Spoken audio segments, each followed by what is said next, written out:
Hello दोस्तों, नमस्कार। आप सभी का स्वागत हमारे channel Hindi GS practice class by Hemlata में। तो हम लोग आज संविधान पढ़ रहे हैं। संविधान में क्या पढ़ेंगे आज? आज पढ़ेंगे कौन कौन हो गए हैं। राष्ट्रपति, उपराष्ट्रपति, प्रधानमंत्री सब हो चुके हैं। अब हम लोग क्या पढ़ेंगे? संसद। संसद कैसे बनती है, किससे मिलकर बनती है। चलिए हम लोग आज के सेशन को चालू करते हैं। 1 मिनट देख लेते हैं अच्छी वीडियो आ रही कि नहीं आ रही। तो चलिए आज के सेशन को चालू करते हैं। देखते हैं संविधान में संसद किससे किससे मिलकर बनती है। तो संविधान किस आर्टिकल के तहत होगा? तो संविधान अनुच्छेद 79 के तहत होता है। अनुच्छेद 79 के तहत होता है। किस आर्टिकल के तहत? तो संसद 79 या 79 आर्टिकल के तहत रखा जाता है। तो संसद किससे किससे मिलकर बनती है? संसद किससे किससे मिलकर बनती है? देखते हैं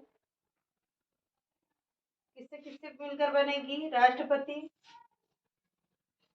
राष्ट्रपति और किससे मिलकर बनेगी? राष्ट्रपति, राज्यसभा, राज्यसभा और लोकसभा से मिलकर बनती है।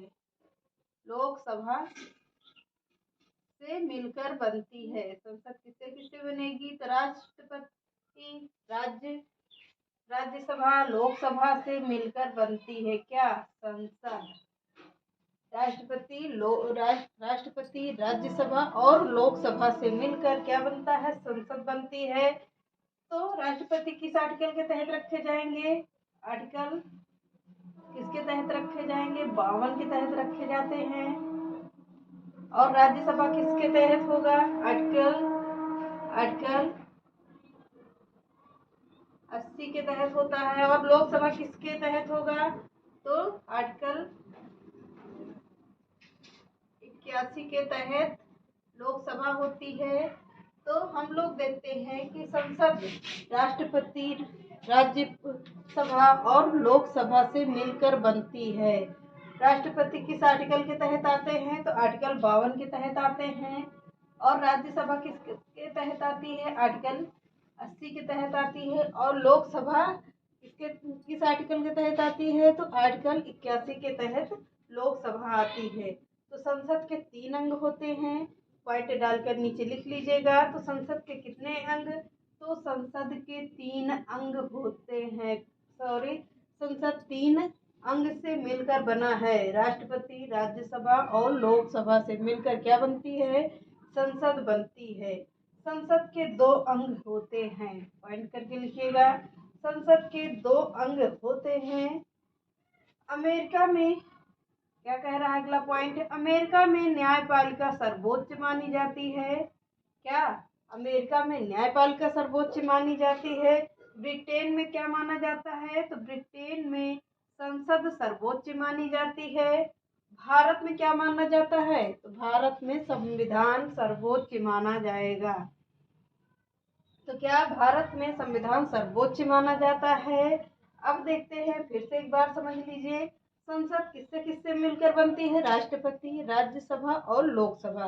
राष्ट्रपति किस आर्टिकल के तहत आएंगे? तो राष्ट्रपति आर्टिकल 52 के तहत आते हैं। राज्यसभा किस आर्टिकल के तहत आएगी? तो राज्यसभा किसके तहत आएगी? आर्टिकल 80 के तहत आती है। और लोकसभा किस आर्टिकल के तहत आता है? तो लोकसभा आर्टिकल 81 के तहत आता है। संसद 3 अंग से मिलकर बना है। राष्ट्रपति, राज्यसभा और लोकसभा। संसद के 2 अंग होते हैं। संसद के कितने अंग? तो संसद के 2 अंग होते हैं। अमेरिका में न्यायपालिका सर्वोच्च माना जाता है। ब्रिटेन में क्या माना जाता है? तो ब्रिटेन में संसद सर्वोच्च मानी जाती है। और हमारे भारत में क्या माना जाता है? हमारे भारत में संविधान सर्वोच्च माना जाता है। अब राज्यसभा लिख लीजिए। राज्यसभा किस आर्टिकल के तहत? तो राज्यसभा आर्टिकल 81 के तहत होता है। आर्टिकल 81 के तहत क्या? तो राज्यसभा आर्टिकल 81 के तहत में आएगा। राज्यसभा में देख लेते हैं। राज्यसभा को उच्च सदन कहते हैं। राज्यसभा को क्या कहते हैं? उच्च सदन कहते हैं। यह अस्थाई होता है। यह अस्थाई सदन है जो कभी भंग नहीं होता। क्या कह रहा है? यह एक अस्थायी सदन है जो कभी भी भंग नहीं होता है, परंतु क्या कह रहा है, परंतु एक तिहाई हर दूसरे वर्ष पद मुक्त होते हैं, परंतु एक तिहाई सदस्य हर वर्ष पद से मुक्त हो जाते हैं और इनके स्थान पर उतने ही नए सदस्य का निर्वाचन होता है। उतने ही नए सदस्यों को, जितने ही यहाँ पर हर दूसरे वर्ष पदमुक्त होते हैं, उतने ही लोगों का यहाँ पर, उतने ही सदस्यों का यहाँ पर निर्वाचन होता है। अब योग्यता देख लीजिए। अब योग्यता क्या होती है, वह भारत का नागरिक हो, वह किसी भी लाभ पद पर ना हो। क्या कह रहा है, वह किसी भी लाभ पद पर ना हो, वह कम से कम 30 वर्ष की आयु पूरी कर चुका हो। राज्यसभा में क्या, राज्यसभा में 30 वर्ष की आयु पूरी कर चुका हो। और कार्यकाल क्या होता है, कार्यकाल में राज्यसभा का कार्यकाल कितने वर्ष का होता है, तो राज्यसभा का कार्यकाल 6 वर्ष का होता है। बाकी और किसका 5 वर्ष का, सभी का 5 वर्ष होगा, लेकिन राज्यसभा का कार्यकाल 6 वर्ष का होता है। अब इसमें देख लीजिए सदस्यों की संख्या, हेडिंग डाल लीजिए और यहाँ पर लिखिए सदस्यों की संख्या। राज्यसभा में अधिकतम 250 सदस्य हो सकते हैं। कितने सदस्य, तो राज्यसभा में कम से कम 250 सदस्य हो सकते हैं।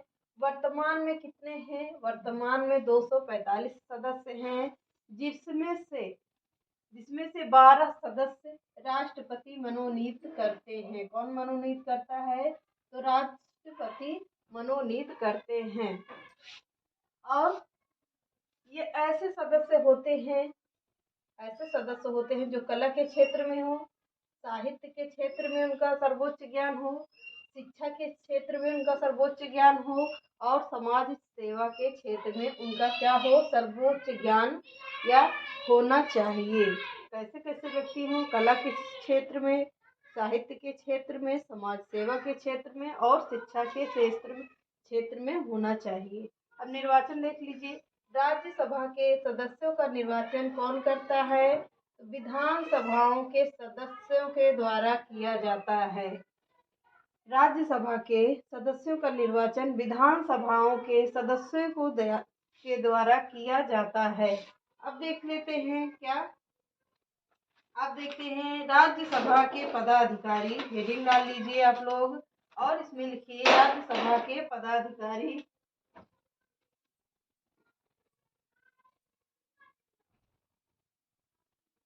इतना उधर लिख लीजिए, इधर का हटा दे रहे हैं। अब इसमें लिखते हैं राज्यसभा के पदाधिकारी।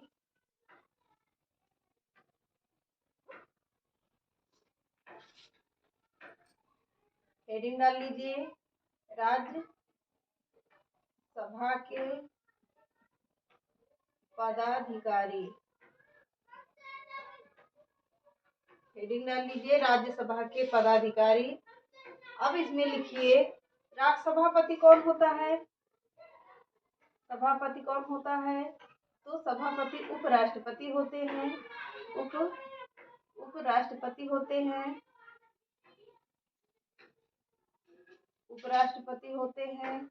और क्या होता है, उपसभापति कौन होता है, उपसभापति अभी इसका कोई पता नहीं है उपसभापति कौन है, कौन होता है। तो आगे लिखिए सभापति भारत के उप राष्ट्रपति होते हैं, पॉइंट करके लिखिए। सभापति भारत के उपराष्ट्रपति होते हैं, उपराष्ट्रपति होते हैं। अगला लिखिए, आगे लिखिए जबकि उपसभापति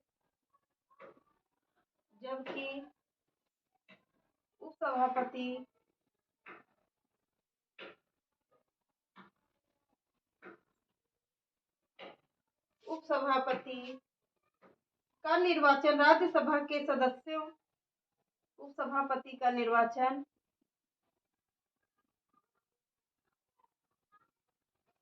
राज्यसभा के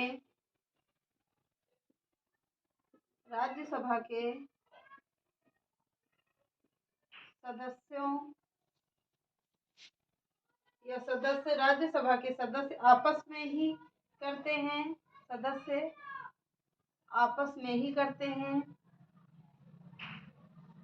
आपस में ही करते हैं।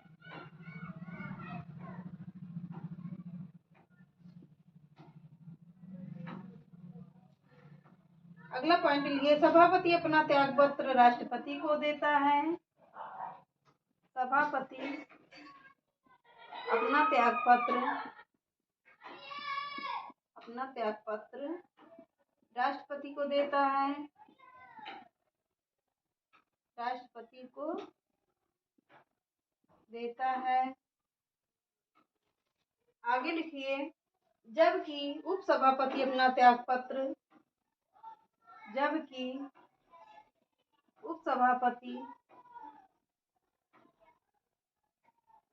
अपना त्यागपत्र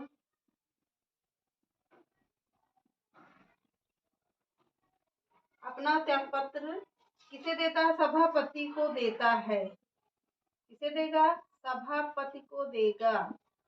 सभापति को देता है या देगा? देता है। अगला लिखिए, इन्हें हटाने का प्रस्ताव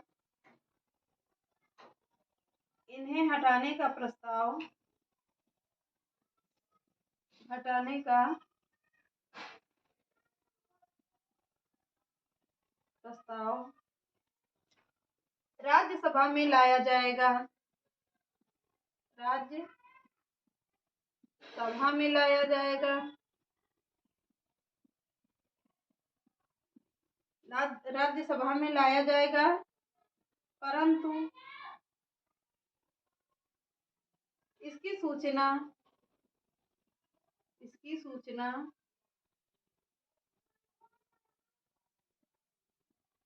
14 दिन पहले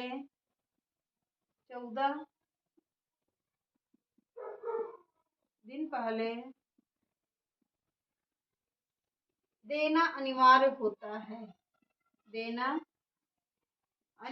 होता है। कितने दिन पहले? 14 दिन पहले देना अनिवार्य होता है। एक बार समझ लेते हैं। सभापति भारत के उपराष्ट्रपति होते हैं। कौन होता है? सभापति भारत के उपराष्ट्रपति होते हैं। जबकि उपसभापति का निर्वाचन राज्यसभा के सदस्य आपस में ही करते हैं। अब इसमें समझ में आ गया होगा कि उपसभापति का निर्वाचन राज्यसभा के सदस्य आपस में ही करते हैं। सभापति अपना त्यागपत्र किसे देता है? तो सभापति अपना त्यागपत्र राष्ट्रपति को देते हैं। जबकि उपसभापति अपना त्यागपत्र सभापति को देते हैं।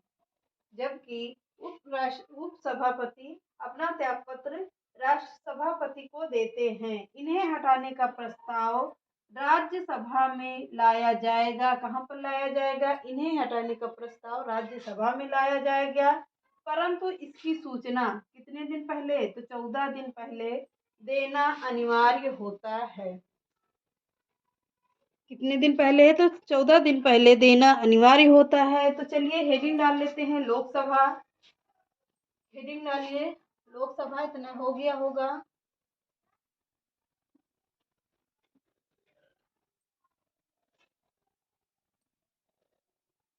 अब हेडिंग डाल लीजिए लोकसभा। इसको पढ़ेंगे हम लोग कल।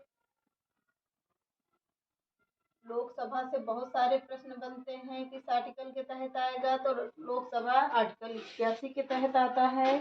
तो चलिए इसको पढ़ते हैं हम लोग कल, क्योंकि लंबा पोर्शन है, इसमें लंबा पढ़ने को मिलेगा तो वीडियो ज़्यादा लंबी हो जाएगी। तो चलिए आज के सेशन यही समाप्त करते हैं। चैनल पसंद आए तो लाइक करिए, सब्सक्राइब करिए, ज़्यादा से ज़्यादा लोगों को शेयर करिए। नमस्कार।